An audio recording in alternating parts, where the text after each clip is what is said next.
पेट में बचेगा नहीं और मेरी तबीयत और बिगड़ जाएगी। सुन लो, whenever we use the term vicarious liability, ध्यान से सुनना, चाहो तो रनिंग नोट्स बना लो। Whenever we use the term constructive liability, and whenever we use the term joint liability, ठीक है? Common intention का है दीप्तो, that's not 149 is common object. Now understand this. आप लोगों ने ये तीनों ही शब्द सुने होंगे। आप में से कितने लोग हैं जिनको डाउट है इन तीनों ही शब्दों में, जिनको डाउट है या जो लोग कंफ्यूज रहते हैं कि what is the difference between joint liability, constructive liability, vicarious liability? Same ही रहते हैं कई ऐसे स्टूडेंट्स, क्योंकि ये आज मैं पढ़ाने वाला था तो मैं आपको एक बेसिक आइडिया तो आज फिर भी दूंगा, क्योंकि क्वेश्चन भी वैसा ही आया, आपको पता होना चाहिए, ठीक है? जब भी स्टूडेंट्स के सामने ये सेम है, दे आर मोर और less same, you don't need to worry, but मैं आपको डिफरेंस बता देता हूँ कि तीनों के बीच में डिफरेंस क्या है, ठीक है? कंस्ट्रक्टिव, जॉइंट, वाइकेरियस, तीनों के बीच का डिफरेंस समझो, ठीक है? ध्यान से समझना। इन सब की जो शुरुआत है वो होती है कंस्ट्रक्टिव लायबिलिटी से। कंस्ट्रक्टिव लायबिलिटी का मतलब है एक पर्सन के एक्ट के बदले दूसरा पर्सन लायबल हो जाएगा। कंस्ट्रक्टिव लायबिलिटी का मतलब है कि एक पर्सन के एक्ट के बदले दूसरा पर्सन भी लायबल हो जाएगा। शर्त सिर्फ इतनी है कि जो ये एक्ट किया गया था, ठीक है? एक्ट एक ही है, इसको मिटा देता हूं। एक्ट एक ही है, act is one, persons are two, one and two. एक व्यक्ति ने एक एक्ट किया लेकिन उसके लिए दूसरा व्यक्ति लायबल हो रहा है, this is constructive liability. Constructive का मतलब होता है एक की बजाय दूसरे पे। हम लोग ट्रांसफर ऑफ प्रॉपर्टी एक्ट में एक टर्म पढ़ते हैं जिसको कहते हैं कंस्ट्रक्टिव नोटिस। कंस्ट्रक्टिव नोटिस का मतलब होता है कि अगर आपको नोटिस है तो ये समझा जाएगा कि उन्हें भी नोटिस है। कंस्ट्रक्टिव लायबिलिटी भी ऐसे ही वर्क करती है। अगर आपने कोई कृत्य किया तो ये माना जाएगा कि वो कृत्य दूसरे ही व्यक्ति ने। अभी रुक जा देवेश, कोई क्वेश्चन मत पूछना, कोई क्वेश्चन मत पूछना बीच में, वरना पक्के से कंफ्यूज हो जाओगे बेटा। रुक जा देवेश, अगला तेरा ही आंसर है, सुनना बेटा। एक व्यक्ति के एक्ट के बदले दूसरा व्यक्ति अगर लायबल हो जाए तो वो होता है कंस्ट्रक्टिव लायबिलिटी। सुनना ध्यान से, एक व्यक्ति के एक्ट के बदले दूसरा व्यक्ति कैसे लायबल होगा, समझिएगा। मान लीजिए कि दो चोर हैं, देयर आर टू थीव्स, दो चोर। अब दोनों चोर जो है वो एक घर में चोरी करना चाहते थे। एक चोर जो था वो घर के अंदर घुसा, चोर नंबर 1, और चोर नंबर 2 जो था वो गेट के दरवाजे, मतलब घर के दरवाजे पे, गेट पे खड़ा हो गया। वो देख रहा था कि कहीं इधर उधर से कहीं से कोई आ तो नहीं रहा, ठीक है? ध्यान से सुनो। अब चोरी करने वाला व्यक्ति है 1, लेकिन जब दोनों पकड़े गए, ठीक, तो एक्चुअल सामान को उठाना, उसे लेकर के भागने का काम 1 ने किया था। But will 2 B liable for that? क्या 2 की लायबिलिटी भी बनेगी, उतनी ही बनेगी जितनी 1 की बनती है? यस और नो? एक एक करके समझना, मैं एकदम पूरा एकदम ऐसे ठूसूंगा नहीं दिमाग में, एक एक करके समझो, स्टेप बाय स्टेप समझो। Yes, we are okay with that? एक पर्सन ने जो भी काम किया, 1 ने जो भी काम किया, चाहे उसने एक सामान चुराया हो, चाहे उसने 10 सामान चुराया हो, कोई भी, उसने जो भी काम किया उसके लिए 2 पर्सन वुड बी लायबल, ठीक? That is the point. ये है, होता है, ठीक है? This is known as constructive liability for the acts done by 1। If another person is made liable, that is known as constructive liability, number 1। अच्छा एक बात बताओ, यहाँ पे कंस्ट्रक्टिव लायबिलिटी तो है, एक पर्सन को जो सजा मिलेगी, ठीक है, मतलब इसने जो भी एक्ट किया वो इस पे भी एप्लीकेबल है, तो क्या पूरी ऑफेंस की सजा सिर्फ और सिर्फ 2 को ही मिलेगी? Will only 2 be punished? आप ऑफेंस को या पूरे क्राइम को 2 पार्ट्स में डिवाइड करो। एक है ऑफेंस का किया जाना और दूसरा हिस्सा है ऑफेंस के करने पे पनिशमेंट का मिलना। ऑफेंस मैंने किया तो ये मान लिया जाएगा कि आपने भी किया, दिस इज कंस्ट्रक्टिव लायबिलिटी। और इसका इफेक्ट क्या आएगा? What will be the effect of it? What will be the effect of constructive liability? क्योंकि ऐसा रिलेशनशिप है हमारा कि मैंने जो किया वो आप पे भी एप्लीकेबल हो रहा है, इसीलिए हम दोनों लोग we both will be liable, we both will be liable. हम दोनों ही लायबल हो जाएंगे, हम लोग दोनों के दोनों ही लायबल हो जाएंगे, ठीक है? हम दोनों ही लायबल हो जाएंगे, we both will be held liable for that, ठीक है? जैसे आपकी टीम ने गड़बड़ करी तो लायबिलिटी आपके ऊपर आ जाएगी, हाँ, दैट्स ऑब्वियस, ठीक? तो ये क्या हुआ? ये हो गया जॉइंट लायबिलिटी। कंस्ट्रक्टिव लायबिलिटी मतलब, ध्यान से सुनना, अभी वाइकेरियस अभी वाइकेरियस मत लाओ, फिर कंफ्यूज हो। कृत्य करने के लिए जो आपकी रिस्पांसिबिलिटी थी कि मैंने ये काम किया तो ऐसा माना जाएगा कि तुमने ये काम किया, दिस इज कंस्ट्रक्टिव लायबिलिटी।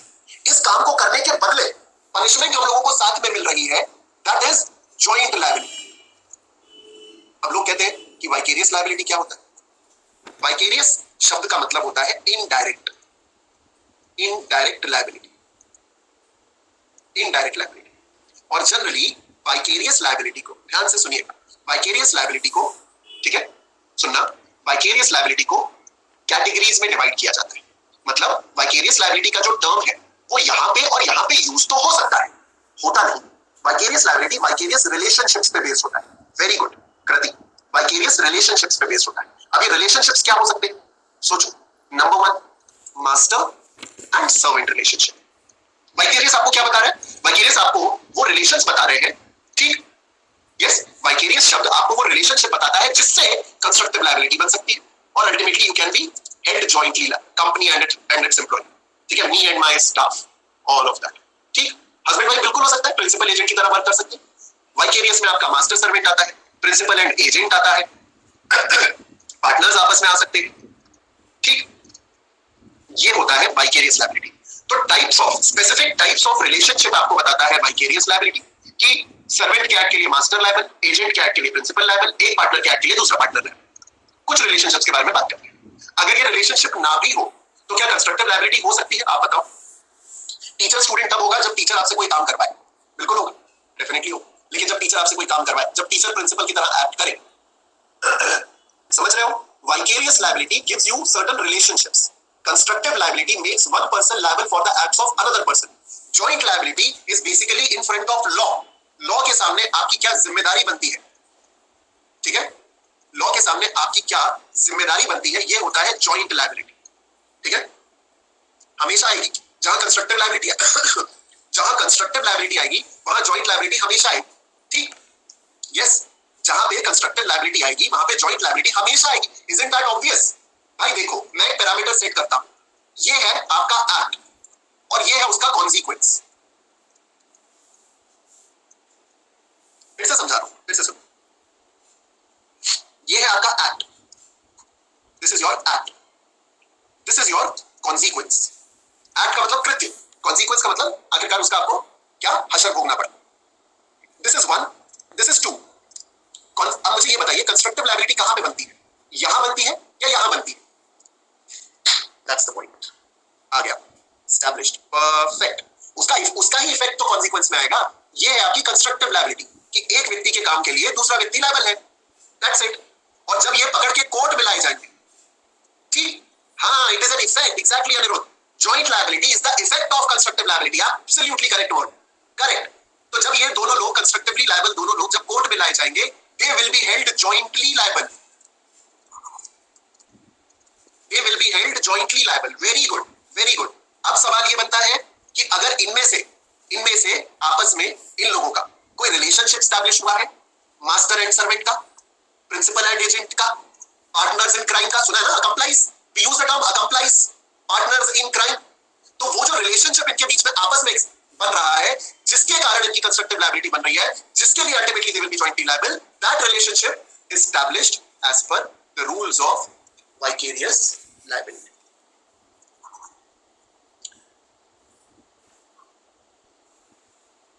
समझ गए? क्लियर हुआ? वाइकेरियस लायबिलिटी रिलेशनशिप बताता है, कंस्ट्रक्टिव लायबिलिटी एक्ट के बारे में बात करता है, जॉइंट लायबिलिटी इफेक्ट के बारे में बात करता है। आप लोगों ने एक चीज नोटिस की होगी, जब भी आप कंस्ट्रक्टिव लायबिलिटी या जॉइंट लायबिलिटी पढ़ते हैं, so you always study this terminology that they are, ठीक है? हाँ, तीनों साथ में अप्लाई हो सकते हैं, बिल्कुल, in most of the cases होते हैं, that he is vicariously liable towards his act। मैं मालिक हूं ना, तो मैं तो vicariously liable हो गया, ठीक?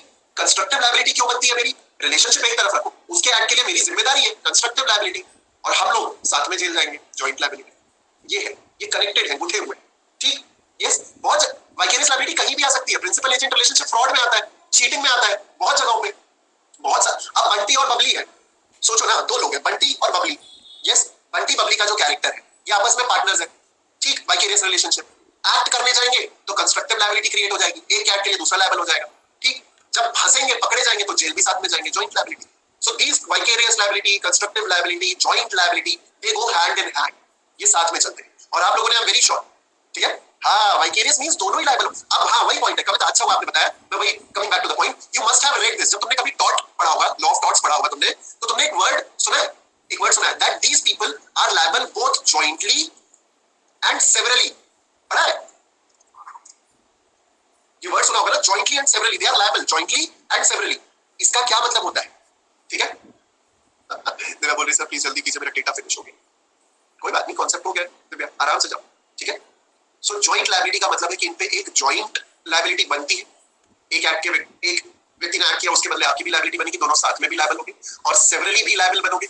सेवरली बताओ, कोई कॉमन सेंस लगा के बता दो कि जॉइंटली लायबल तो चलो समझ में आया, वो तो अपन समझ गए। सेवरल लायबिलिटी क्यों की जाती है? Why are we making them severally liable? For specific act. सोचो जरा सा दिमाग लगा। बहुत सिंपल सी चीज है, बहुत सिंपल सी चीज है, सिर्फ कॉमन सेंस लगाना। तुम बता दोगे कि फॉर व्हाई सेवरली, एक्ट तो एक ही है, कृत्य तो एक ही किया गया है, इंटेंशन सिमिलर है, सब कुछ ठीक है, why severely liable? Good night Divya. हाँ, yes Sonali, that's common sense, क्योंकि करा तो दोनों ने एक्ट अलग अलग है ना। अल्टीमेटली दोनों ने एक्ट तो अलग अलग ही किया है। एक बंदा अल्टीमेटली खड़ा तो गेट पे ही था, कहां पे थे, मिटा दिया। एक व्यक्ति खड़ा तो गेट पे ही था। प्रिंसिपल ऑफेंडर कोई और है, हेल्पर कोई और है। समझ में आया? इसीलिए अल्टीमेटली आखिर में जाकर के इनकी सजा में, फाइन में, जस्ट फाइन थोड़ा सा फर्क आ जाता है। ये लोग जॉइंटली भी लायबल है और ये सेवरली भी लायबल बनने जाते हैं कि भैया दोनों की लायबिलिटी बने। समझ में आया ये पॉइंट? 25th को मैंने मॉर्निंग में क्लास संडे को इसलिए रखी है क्योंकि मैं 26th की इवनिंग की क्लास नहीं ले पाऊंगा।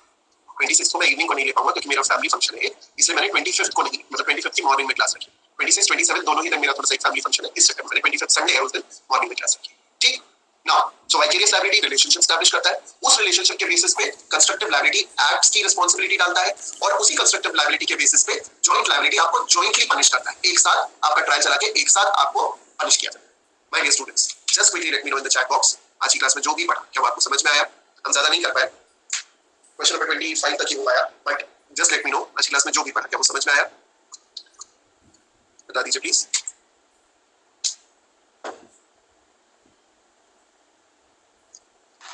Hello, I am audible sir? Yes sir, you are audible. Sir IPC में सर कुछ सेक्शंस में कंफ्यूजन हो गया था लायबिलिटी क्रिएट करने में सर 307 की और 326 की। सर इसमें डिफरेंस नहीं समझ में आता है सर। अगर कोई किसी को बहुत ग्रेव नेचर की इंजरी आई है, वेपन से मेजर वेपन से है और नहीं है, मतलब ऐसा नहीं है, वो अटेम्प्ट टू मर्डर भी लगा सकता है उस पर, सर जो चार्ज फ्रेम करने पर आते हैं। और सर ये 326 भी लग सकता है, मना नहीं था।